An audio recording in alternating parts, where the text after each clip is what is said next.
Will the market go up or down? Should you lock in or float? Find out this and more with Master of the Markets, hosted by Barry Habib of MBS Highway. Brought to you by Paramount Residential Mortgage Group. In today's mortgage environment, providing our wholesale community with the best combination of product, pricing, technology, and service is paramount to their success. PRMG, built by originators for originators. Welcome to another edition of Master of the Markets. I'm Barry Habib at MBS Highway. This is created exclusively for Mortgage News Network and brought to you by our good friends at PRMG, working for your best interest. Lots to talk about. We had an exciting week last week in housing. It was a very heavy week for news items. Lots of good stuff. Case-Shiller saying that appreciation level still strong, 6.4% nationally year over year. That's slightly less than what it was, but a very strong level. Boy, if you do the math on that, it can create a lot of wealth. In fact, I'd almost like to see it back off just a little bit from there, which would mean it would be very sustainable for a longer period of time. But nonetheless, hey, we'll take it. 6.4% is pretty awesome. New home sales, really strong. A very vibrant number in the new home sales market. Now, we did get pending home sales on existing homes, signed contracts, I should say, on existing homes. And the number was flat. And here's where the media chimed in with worries and fears about the housing market because of flat pending home sales. But look, even the National Association of Realtors, their chief economist, came out and said something you've been hearing from me over and over and over again, and that is the only reason that it is not a stronger number is because there are not enough homes for sale. The demand is certainly there. We are just not seeing it in the level of home sales due to the fact that there's not a lot of inventory out there for them to choose from. If there were more homes, you get more sales. And when we take a look at the levels of appreciation, people might say, hey, is this sustainable based on the levels of income? Remember, it's not a one-to-one ratio. It doesn't have to remain in lockstep. So therefore, you probably will be able to sustain 6% appreciation with increases in income of 2 to 3% or 4%, which we are certainly in that range right now, with 3% being the average.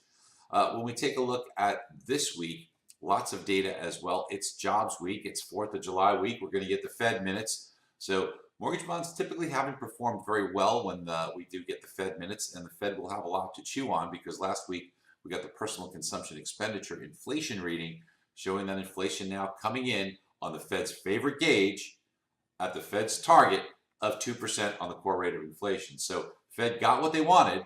They've got inflation at 2% on the core, on the PCE, personal consumption expenditure. What do they do now? Well, I think it gives them the green light with continued hikes, and I think the Fed minutes will probably react to some of that. Mortgage bonds typically don't like it, as I had mentioned, when the Fed releases its minutes. We do get the jobs. I have no reason to suspect that the jobs report will be anything but a strong, good number. So we have a lot to be careful of in this holiday shortened week.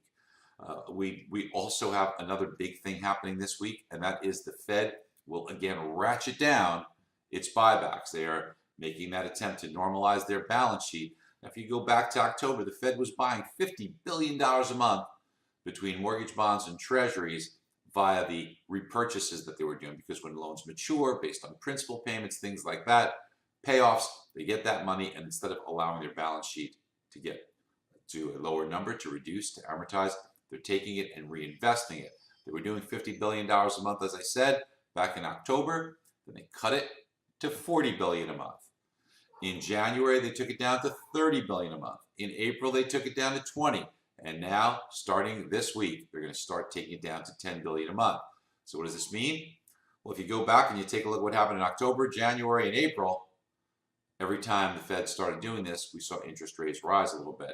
So if things follow suit, expect this month to have some upside pressure on interest rates. Now, look, everything's relative. So could we see some other factors come out that cause interest rates to drop or stay the same? We could. But all other factors equal, there will be some upside pressure on rates. Keep that in mind. And if you haven't done so already, sign up for MBS Highway. The tools that we have will help you beat your competition hands down. If you haven't taken a look at it in a while, you will be amazed. You will not even recognize all the tools we added to help you in your business in this market. Get your realtor's deal to the top, help them get more listings, make more sales. You become a very valuable resource that your realtor needs. Talk to you soon. Bye-bye. PRMG continues to provide our wholesale partners across the nation with better technology, better product, better pricing, and better service. Our nationally recognized brand is more than just an image. It is a symbol of integrity. PRMG, built by originators for originators. Be sure to click on the link below for your free 30-day MBS highway trial.